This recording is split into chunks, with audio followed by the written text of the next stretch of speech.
following question.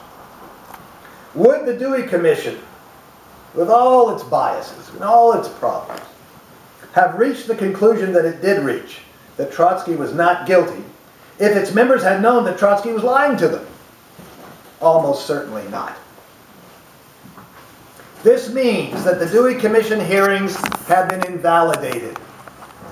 What's more, well-informed Trotskyists and others have known this for more than 30 years, but not one of them has faced the logical conclusions of the fact discovered by Dewey that Trotsky lied to the Dewey Commission. Dewey himself never faced this conclusion. All right, so Trotsky was lying, but to whom? Mainly to his own followers, the Trotskyist movement.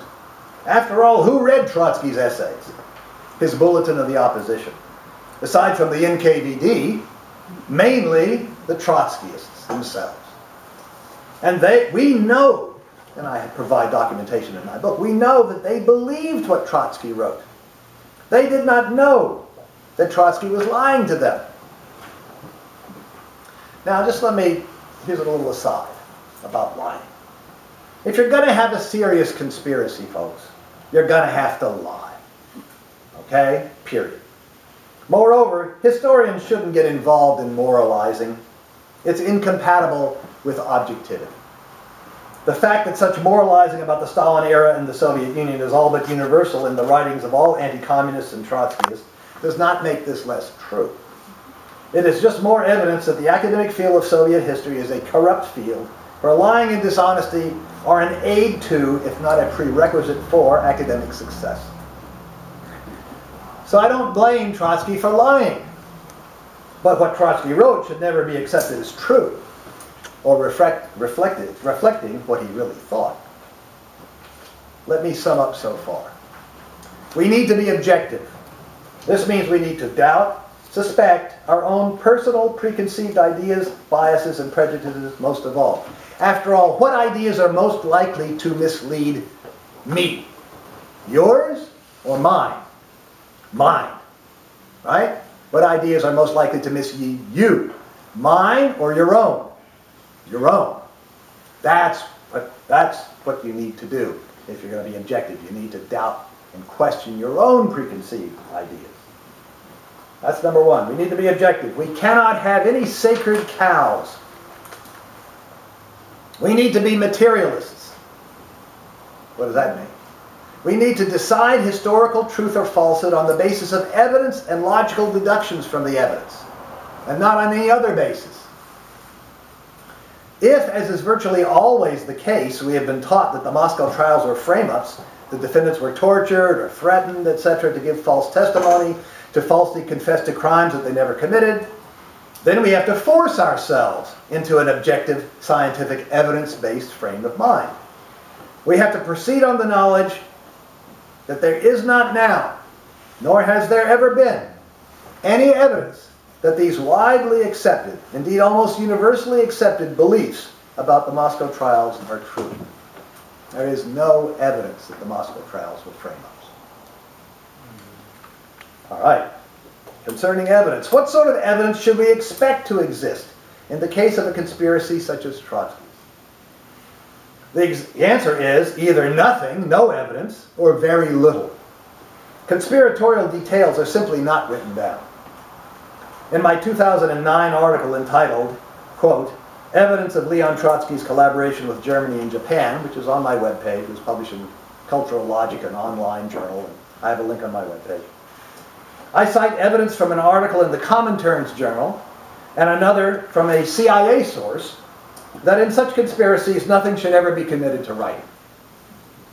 It's important to think about this. I often get criticism something like the following. Quote, there is no trace of such a conspiracy in the German or Japanese archives. Therefore, no such conspiracy existed. Well, on one level, this is ignorant.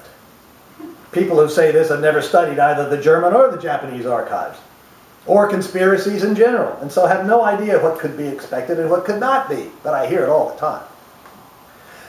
But more important, it's an example of denial. There is a huge amount of denial in the study of the history of the communist movement, and especially the history of the Soviet Union during the Stalin period. Of course, we should expect denial, lack of objectivity, from professional anti-communists. They torture the evidence to try to force it to support their preconceived conclusions.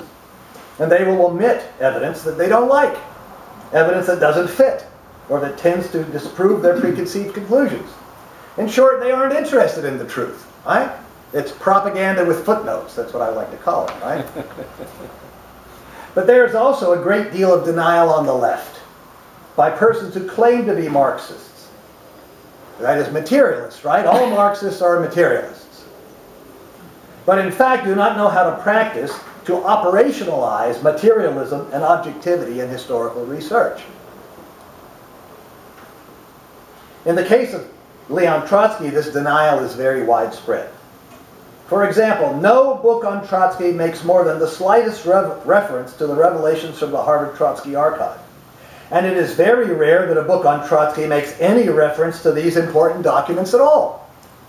This despite the fact that Dewey disclosed Trotsky's and Sedov's lies between 1980 through the early 1990s in his own Trotskyist journal, where Dewey was the leading Trotskyist scholar in the world. I just bought a couple of brand new books on Trotsky just so that I could read them for my current book. They don't mention it at all. Back to evidence in the Moscow trials. Okay. When confronted with a body of testimony like the Moscow trials transcripts, over 1,500 pages in all, we need to figure out how to deal with it. One objective procedure in this and in all such cases is, of course, to study it carefully, read it many times. This is done very rarely, if at all. Why? My guess is this: because everybody is guided by a false hypothesis. Everybody knows, thinks they know, that these are fraudulent trials in which the defendants were forced to confess to crimes they never committed. And why bother to study 1,500 plus pages of falsehood? Therefore, nobody studies them. Okay, who can see the logical fallacy here? I'm not going to literally call for hands, but all right, this is the time to do it. I'll tell you what it is. It's petitio principii, in plain English, begging the question, or assuming that which in fact must be proven, not assumed. All right, it is a logical fallacy to assume that the Moscow trials, the confessions made by the defendants of the Moscow trials are all fabrications. You have to prove that. No one has ever tried to prove it. And in fact, I've gone out and tried to check up on this and found that they're not. Insofar as we can check it, they're telling the truth. This means we have no, I have found, let me back up a little bit. Once studied carefully, the next step should be to compare the contents with other evidence now available to determine whether the trial's testimony can either be confirmed or contradicted by other evidence. So I have set about to do this. This is the study that takes up 30% of the first volume of my two forthcoming books on Trotsky. And here's what I found. Every time I check a statement, I can check a statement made at the Moscow trials against evidence from outside the trials, it turns out that the Moscow trial testimony or charge is verified. I gave you a couple of examples, right? The business about the letter to Radek, the business about the block, and there are a number of other examples. This means, here's what it means. We have no objective basis to reject the confessions made at the Moscow trials as false or fabricated. And this means that the Moscow trials testimony is in fact what it appears to be. It's evidence. As regards the subject of this talk, Trotsky's alleged conspiracy with Japan, our hypothesis should be, and my hypothesis has been, that he did conspire with Japan, and then we should set about looking for the evidence that he did. And remember my quotation from Stephen Jay Gould, right? The mere fact that you have a hypothesis doesn't mean that you prejudge the result. If you can't find any evidence, the hypothesis remains unconfirmed. Okay? But it's impossible to do research without a hypothesis, and the scientifically valid way to do this is to articulate your hypothesis at the very beginning. My sweetheart Susanna, who is not here today because she's visiting her son in Alameda, that's the occasion for our annual trip out here, is a linguist. And in the field of linguistics, as in many other social sciences and the hard sciences, you have to set out your theoretical framework at the very beginning of the article. You have to set out your hypotheses explicitly in so many words. This is usually not done in history, right? Historical study, but it should be done. Okay, you set out your hypothesis. And then we should start looking for the evidence that he did. Just for a review, here's why this should be our hypothesis. One, there is testimony from the Moscow trials that Trotsky conspired with Japan. The two main defendants who testified to this, Sokolnikov in the second Moscow trial and Rakovsky in the third Moscow trial, were both close to Trotsky and were highly placed Soviet personnel. Two, there is no reason to accept Trotsky's denials as truthful, for a number of reasons. Number one, in any criminal case, we should expect both the innocent and the guilty to deny guilt, right? So denials of guilt is of little interest. What is of interest is confession of guilt, as in the case of Sokolnikov and Rakovsky. And secondly, of course, that we know that Trotsky proved that Trotsky lied in many cases. Therefore, if all we had were A, the detailed confessions by Sokolnikov and Rakovsky that Trotsky had conspired with the Japanese, and B, Trotsky's denial, then the only objective, materialist conclusion would be that he did conspire with the Japanese. We should then formulate our statement something like this, quote, on the basis of the evidence we do now have, we conclude that Trotsky did conspire with the Japanese. We possess evidence to confirm this conclusion and no evidence to disconfirm it. In this case, and in fact, in all cases of historical research, we should add a statement like the following, quote, if and when more evidence comes to light, or if a new interpretation of the present evidence demands it, we must always be prepared to modify our conclusion accordingly, or even to reject this conclusion for a new one if that is warranted. So I could end this presentation now. Our conclusion would be, 1, whenever we can check a fact claim made in the testimony of a Moscow trial defendant against other independent evidence, we find that the Moscow trial testimony is confirmed. 2, we have no evidence to disconfirm Moscow trial testimony. 3, Trotsky's denials that he conspired with the Japanese is untrustworthy on several grounds. A, because Trotsky would have denied it whether he had done so or not. B, because we can prove that Trotsky lied many times. Therefore, on the available evidence, an objective student must conclude that the hypothesis that Trotsky conspired with the Japanese is confirmed. This is an important point. Objectively, we have no reason and no excuse not to conclude that the hypothesis that Trotsky conspired with the Japanese is confirmed by the evidence we now possess. On what grounds, then, is this hypothesis rejected by almost everybody, including by almost all persons who call themselves Marxists and who think of themselves as deciding historical questions like questions in other areas of human inquiry on the basis of evidence? From my experience in doing this research and in responding to objections to my research, I think there are a number of reasons why this hypothesis is universally rejected, even though despite the evidence. Most people do not know how to evaluate historical evidence. But most educated people somehow think that they do know how to evaluate historical evidence. This ignorance, masked often by arrogance, takes several forms. 1, logical fallacies. Chief among these logical fallacies is the fallacy of begging the question, of assuming that which must be proven. This comes out in a number of ways. For example, it's absurd. I hear this all the time. All right? The charges of the Moscow trials against Trotsky and the other defendants were absurd. This is the fallacy of disbelief, a version of the fallacy of begging the question. If you look up lists of logical fallacies, you can find it there. It is absurd is equal to, I don't believe it, therefore it's not true. Or I don't believe it, therefore it is less likely to be true. All right? Think about that. All right? I don't believe it, therefore it's less likely to be true, or it's not true. If I say, I do believe it, does that make it more likely to be true? All right? No? Okay, then if somebody else says it's absurd, meaning I don't believe it, that doesn't make it less likely to be true. This isn't a statement about the evidence at all. It's a statement about you, or about me, right? About our opinions. But I hear this all the time. And you can read it all the time. Arch Getty says this. Oh, the charges of the Moscow trial were absurd. He really ought to know better than that. It is an abdication of materialism to say that. Since it is a claim that where your belief is concerned, no evidence is required. But materialists base their conclusions on evidence. That's what materialism is, right? Galileo looked through the telescope, right? And he saw the planets, the moons going around Jupiter, and he said this is evidence, you know, for a change, for the Copernican theory of the universe, right? That's why he did it. He didn't just do it because he had an idea, right? He had material evidence. There you go. 2, argument to authority. Here's another logical fallacy. Mikhail Gorbachev or Perry Anderson or all prominent anti-communist historians and Trotskyist historians say the charge is false, so therefore it's false. Or more likely to be false. This is another evasion of the need for evidence.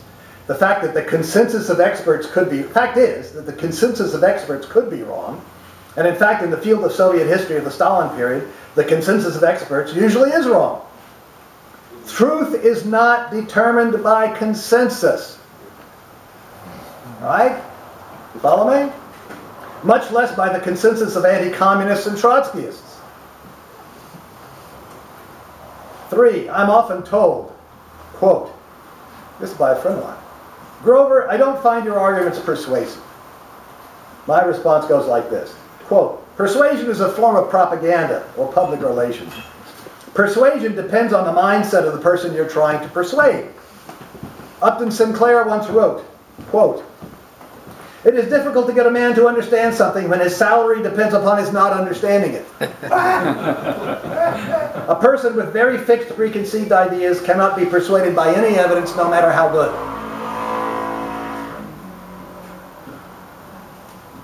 4, the big lie. All of us are seriously affected by anti-communist propaganda, even when, and maybe especially when, we are not aware that we are being affected by it.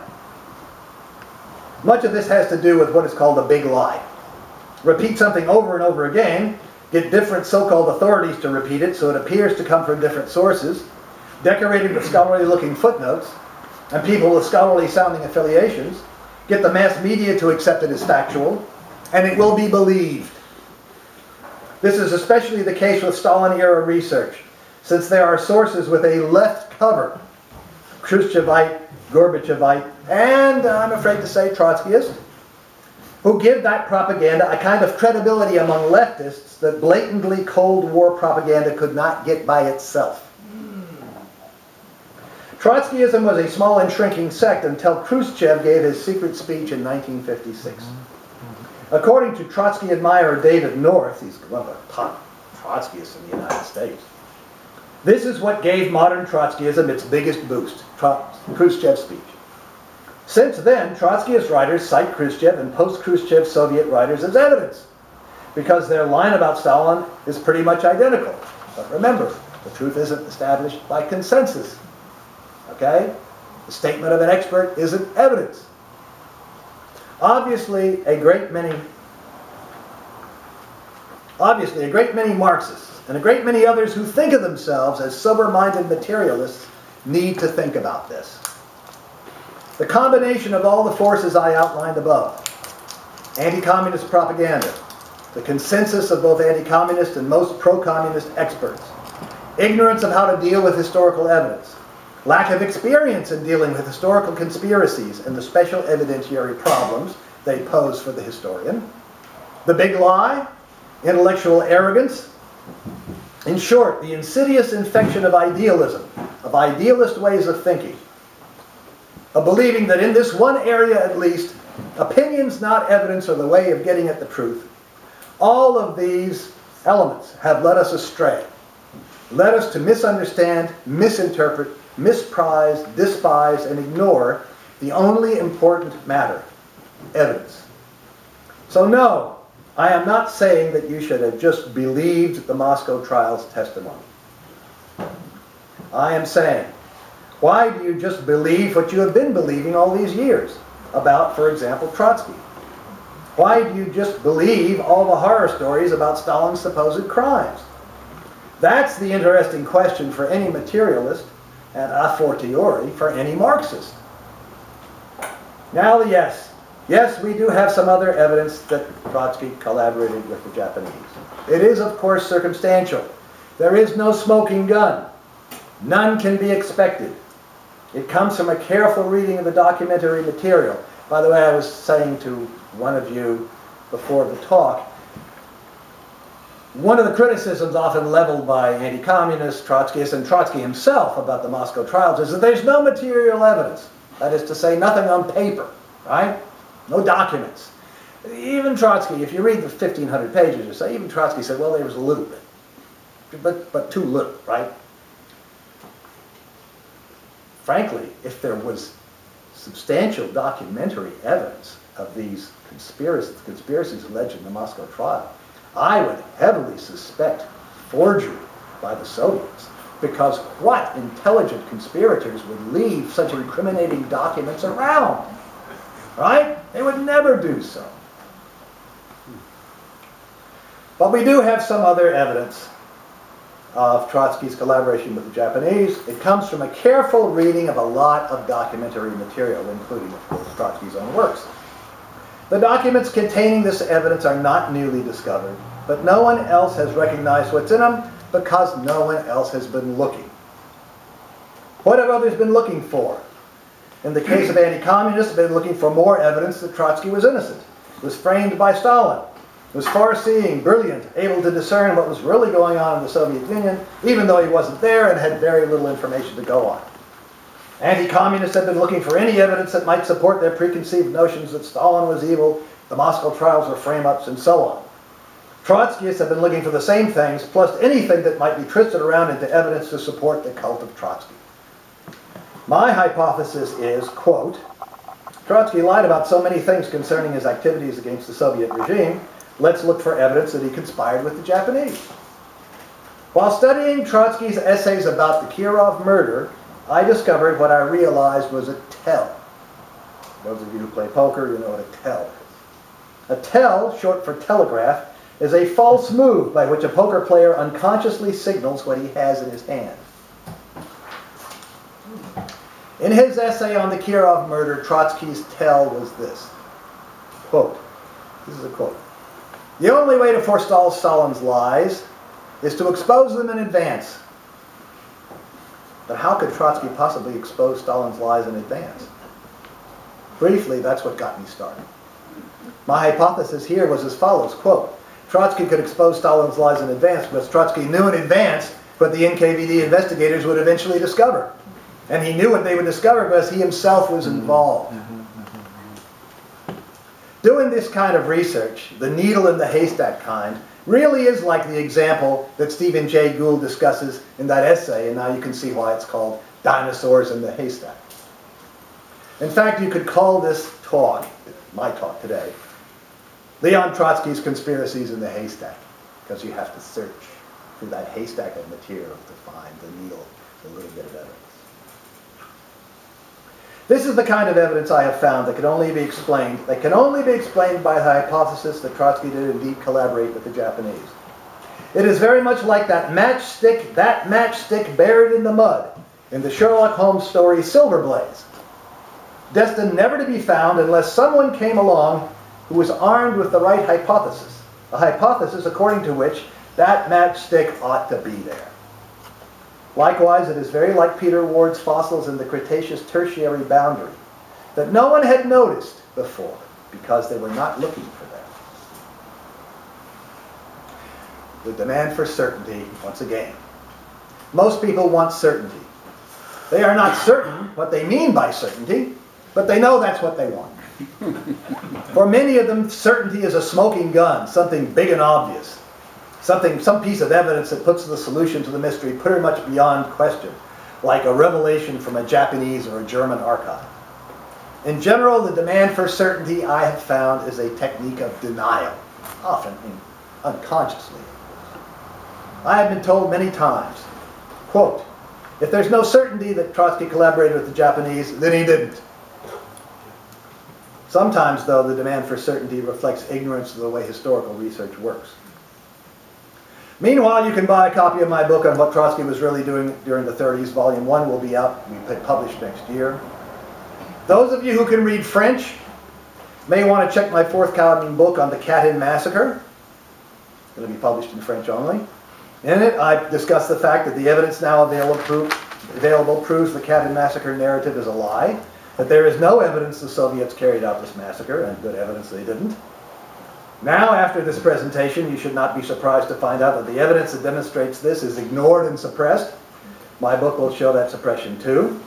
I have flyers for each of the 3 of my books, which I will pass out to you at the end of my talk, which is rapidly approaching.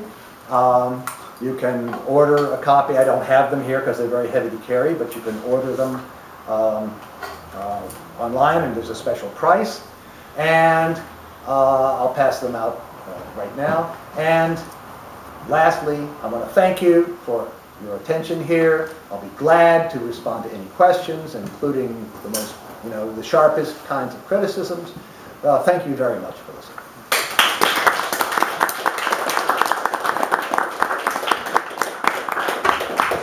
Well, thank you very much. We had hoped to have a skilled fundraiser here to give a fund appeal, but they didn't show up, so I'm going to give it. But actually, our best spokesman for a fund appeal is Grover. Yes, remember, when people talk about this, you heard it here at the Marxist Library first. So thinking about that, reach into your wallets. If you have any money, think about giving it to us.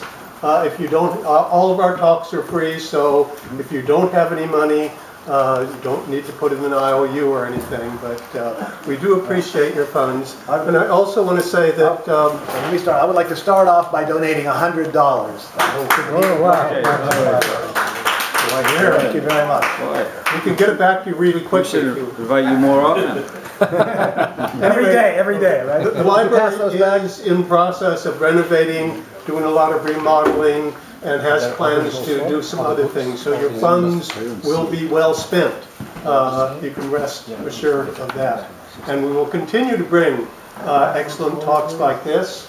Next week we do not have a talk on Sunday morning since the Peace and Freedom Party is having their regular statewide meetings here for the entire weekend. But soon we'll be having I think Gary's friends are going to be talking about Cuba on August 2nd or something. Yes. And then our very own Larry Shute will be talking about the Council on Foreign Relations and their plans for China. So we have some good talks coming up. So I'll turn it back over to you, Grover, and thank you very much. Thank you. Just one more thing. If you already have a copy of the book, like I know you have a copy of Blood Lies, pass the thing back to somebody else, okay? Unless you want to give it to a library. One of the most important things is to get these books. Not because of me. I don't make a cent on any of these books, right? Of course, the publishers take care of them. But I want to. It's important they be available to people, and that's done when they're in libraries. So if you have any ties to any library, I know there's somebody here from the University of California, Berkeley, please consider requesting them in the library. Okay, I'm going to hand.